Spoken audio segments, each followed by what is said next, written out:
mother stood in the lobby of my building and looked around like she'd just stepped in something. Still living in this cramped little box, I see.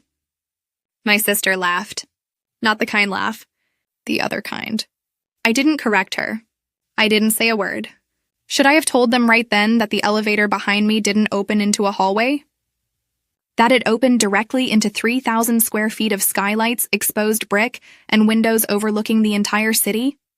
Maybe, but I had the deed in my safe. I had the permits framed in my office. And I had something better than words. I had proof. It's almost midnight here in Seattle. Where are you watching from? And what time is it there? Hit the like button if you've ever been underestimated by the people who were supposed to know you best. Because in about 60 seconds, that elevator door was going to open, and everything they thought they knew about me was about to crack wide open. Let me back up. I'm the family failure. At least that's what the story's been for the last decade. My sister went to medical school, full ride. My mother still keeps the acceptance letter on her fridge. I chose architecture. Not the fancy kind. The kind where you show up to job sites in steel-toed boots and argue with contractors about load-bearing walls. My mother told relatives I was playing with crayons while my sister saved lives. I stopped trying to correct her after a while. I worked under a man named Russell for 6 years. He taught me adaptive reuse. That's when you take a building everyone thinks is trash and turn it into something people actually want to live in. Russell had one rule. Own the dirt, not the degree. So I saved. Every paycheck. Every bonus. I lived in a 500 square foot studio with a hot plate and a futon, and I put everything else into a brokerage account. At 26, I bought my first building. It was a condemned factory from 1923. Broken windows, pigeons. The city was 6 months from demolition orders. I got it for $620,000 with a bridge loan that made my accountant cry. My family laughed. My mother said, "That's not an investment. That's a teardown." I didn't argue. I just kept every contract. Every inspection report. Every bank statement. Old habit. I didn't know then that staying quiet would become my strategy. Fast forward to 3 months ago. My mother called. She wanted to visit. Bring my sister. I said sure. They showed up on a Saturday. No warning. Just rang the lobby buzzer. I met them downstairs. That's when my mother made the comment about the box. We went to lunch. A place 2 blocks away. Halfway through the appetizers, my sister set down her fork and smiled. "So, I need a favor." I waited. "I'm buying a house. My dream house. But the lender says I need a cosigner." I kept my face neutral. She slid her phone across the table. Zillow listing. 4 bedrooms, pool, $480,000. "You don't have kids," she said. "You don't travel. You live in what, 600 square feet? You can afford to help." My mother nodded. "It's what family does." I took a breath. "I can't cosign." My sister blinked. "Excuse me? I'm not cosigning a mortgage." Her smile vanished. "You're serious." "I am." "You're selfish," she said, voice rising. "You've always been selfish." My mother put a hand on her arm. Gentle. The kind that means, "Let me handle this." "Sweetheart," my mother said to me, "you don't have expenses. You can help your sister." I stood up. Put 2 20s on the table. "I'm sorry." The answer's no. My sister's face went red. "Fine, don't come crying to me when you're still stuck in that shoebox at 50. I walked out. I thought that was the end of it. It wasn't. 2 days later, my sister posted an Instagram story. It was a photo of my building's lobby. Plain concrete, industrial door, the kind of entrance that doesn't scream luxury. Her caption? "Worried about my sibling? Living in poverty but too proud to ask for help. If you know them, check in. They need support." Within an hour, my phone exploded. The family group chat lit up. Cousins I hadn't spoken to in years offering furniture. An uncle suggesting a GoFundMe. My aunt sent a care.com link for therapists who work on sliding scale. I didn't reply. Then my mother called. "Just apologize," she said. "Your sister's trying to help you." "You embarrassed her." I hung up. But here's the thing. 3 of my commercial clients follow my sister on Instagram. One of them emailed me. Subject line, "Checking in." They were polite. But the message was clear. "Are you okay? Is your business stable?" For a moment, I sat in my living room, the one with 18-foot ceilings and a custom steel staircase I designed myself, and I felt small.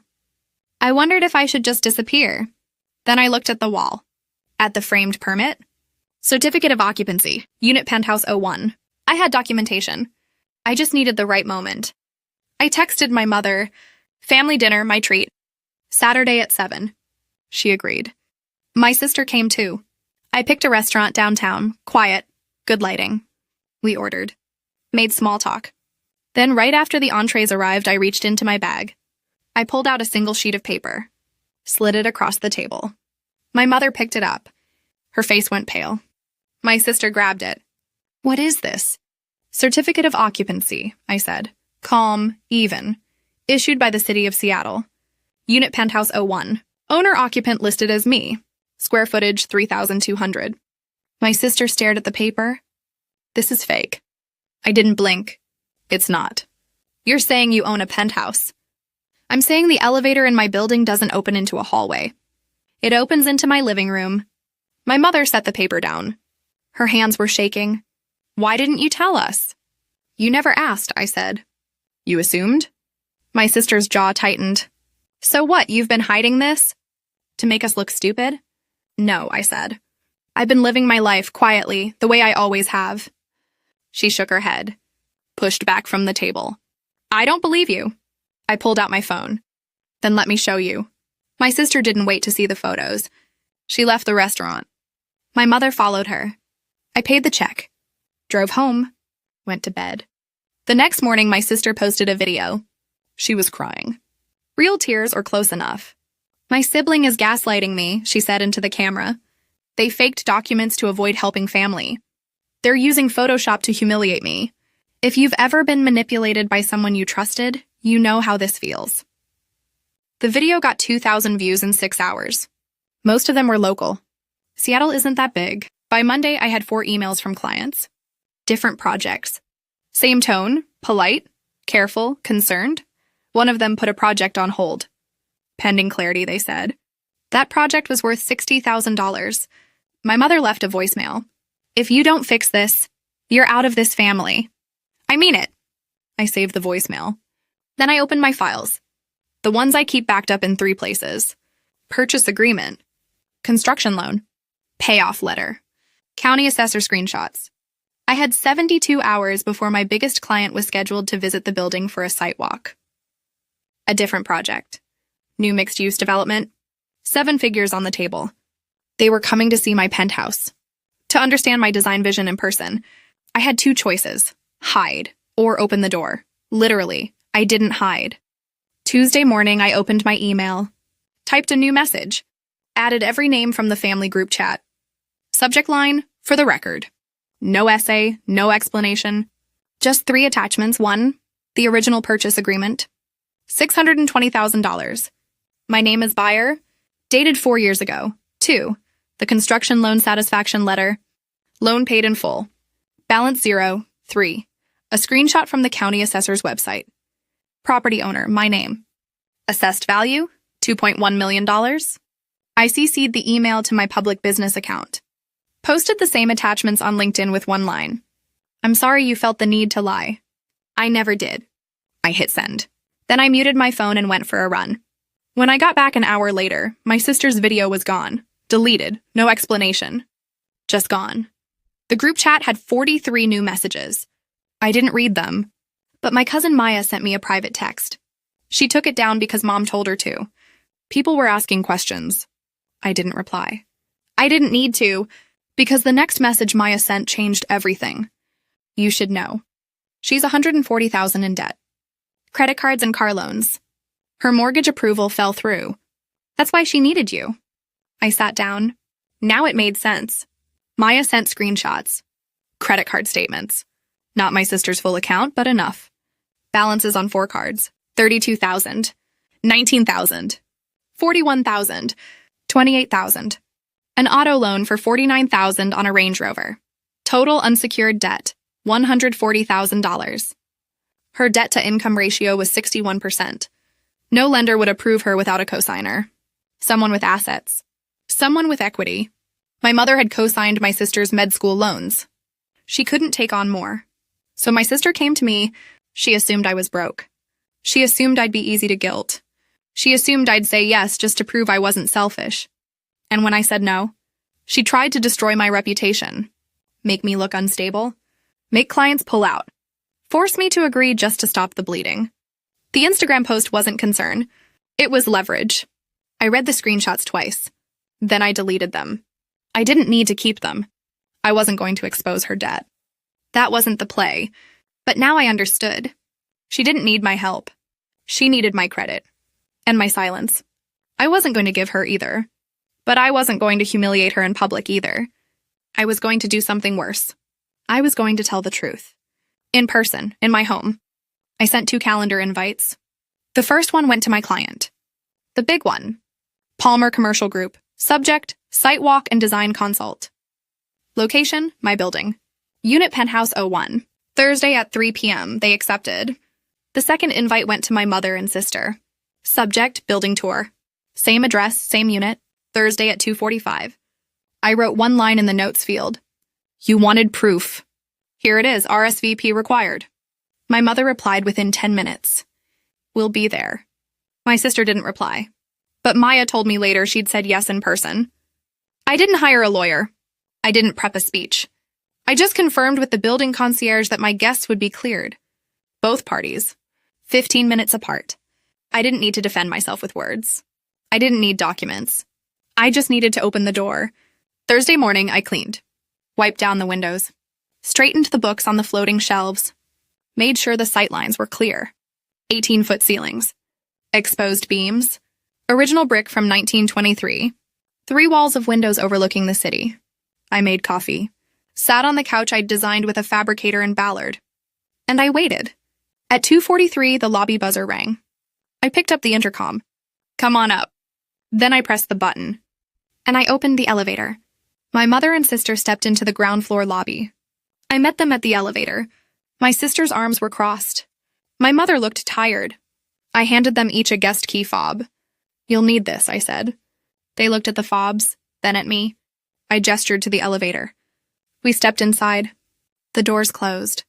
My sister looked around. No floor buttons. Just a brushed steel panel with a single key reader. I tapped my fob. The elevator rose. Nobody spoke.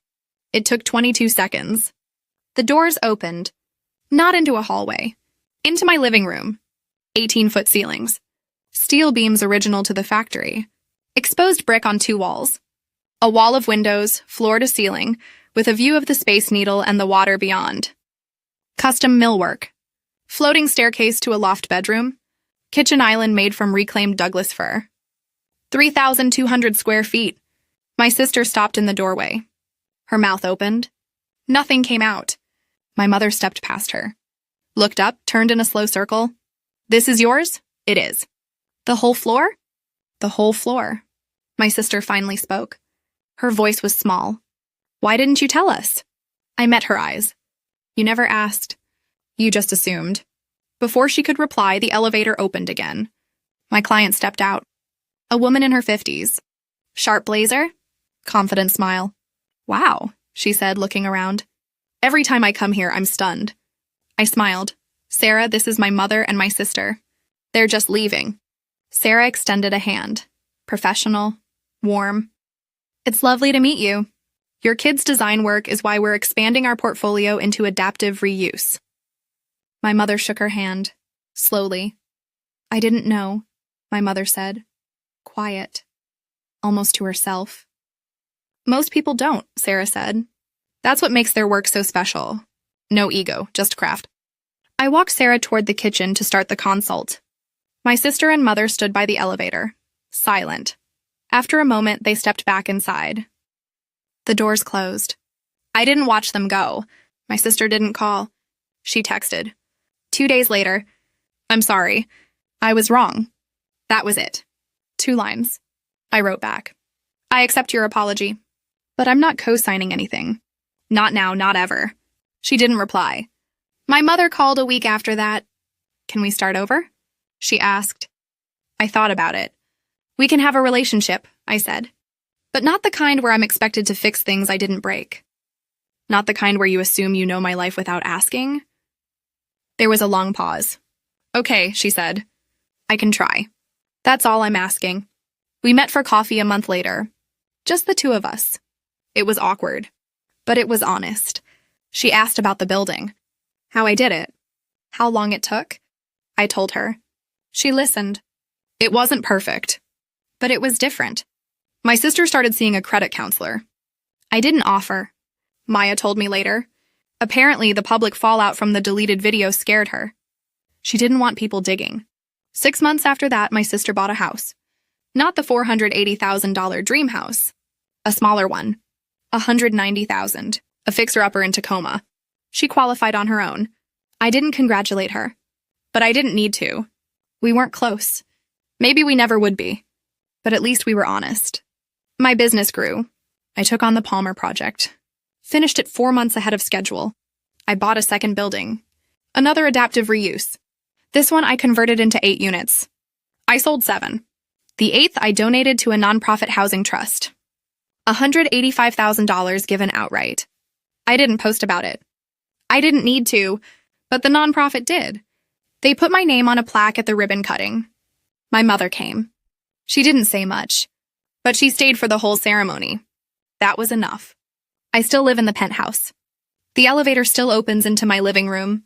Every morning, I stand at the windows with my coffee and I look out at the city I helped rebuild, one forgotten building at a time. People still underestimate me. I let them. Because my worth isn't measured by what people see from the lobby. It's measured by what I build when no one's watching. Your worth isn't the story other people tell. It's the work you do in silence. This story is a fictionalized dramatization and not legal or financial advice. So let me ask you, have you ever been underestimated by the people who were supposed to know you best? How did you handle it? Drop your story in the comments. I read every single one. And if this story hit home, subscribe. I post new stories like this every week. The door's open, but only I hold the key.